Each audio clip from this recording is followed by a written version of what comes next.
morning to you. Well, it is wet out there and we have a major closure. Don't worry, we will have you covered throughout the morning on all of the roads as you are heading out the door in the Novi area. Right now, 275 southbound is completely closed between 696 and M14, and it will be for quite some time. So we're going to plan our day together ahead. Our detour we suggest is 696 to the Lodge, to the Southfield Freeway. Take the Jeffries after that. You can also take 696 to Telegraph to the Jeffries. I wanted to give you another alternate route if you were worried about getting confused.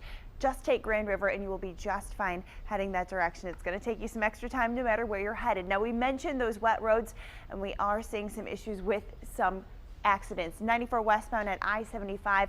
We have an accident. It's off to the right shoulder and right where our closure is this morning.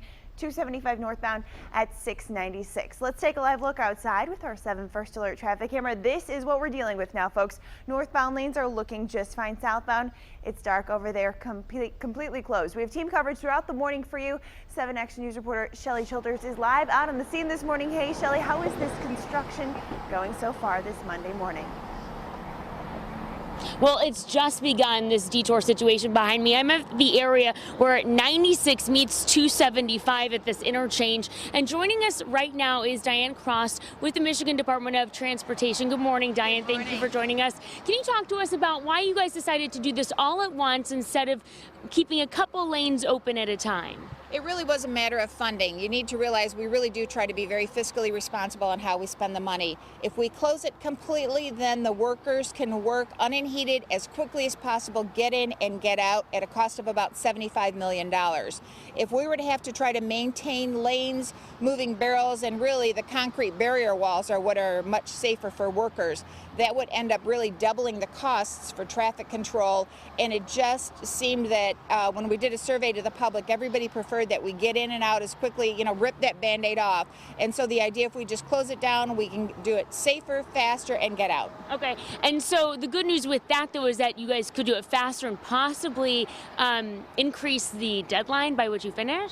And initially, we expected it would maybe take 2 years if we had to leave some lanes open or share the road in each direction. So while, again, this is not ideal for so many drivers, it really is the best thing financially and for the least amount of time to get in and get out. Okay, and right now the deadline for the southbound lanes of I-275 is when?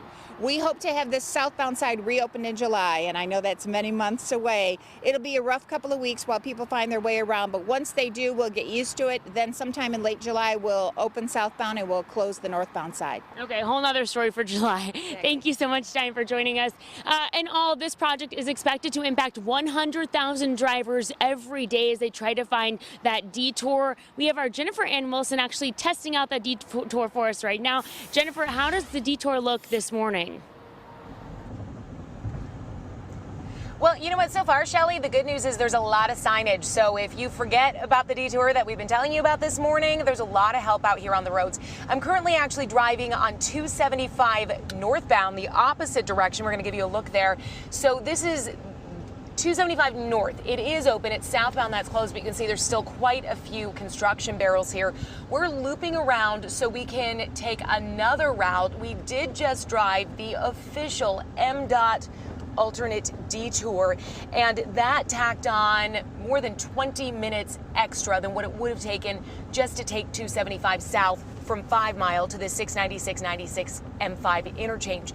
So know that you're going to need to pad on at least 20 extra minutes, and depending on when you hit the roads, you can see traffic is starting to pick up. We're not alone out here, and more cars are going to be joining us very, very soon. I'll be keeping you posted on how the roads are looking, and if I find which route is best, I'm definitely going to let you guys know. Back to you.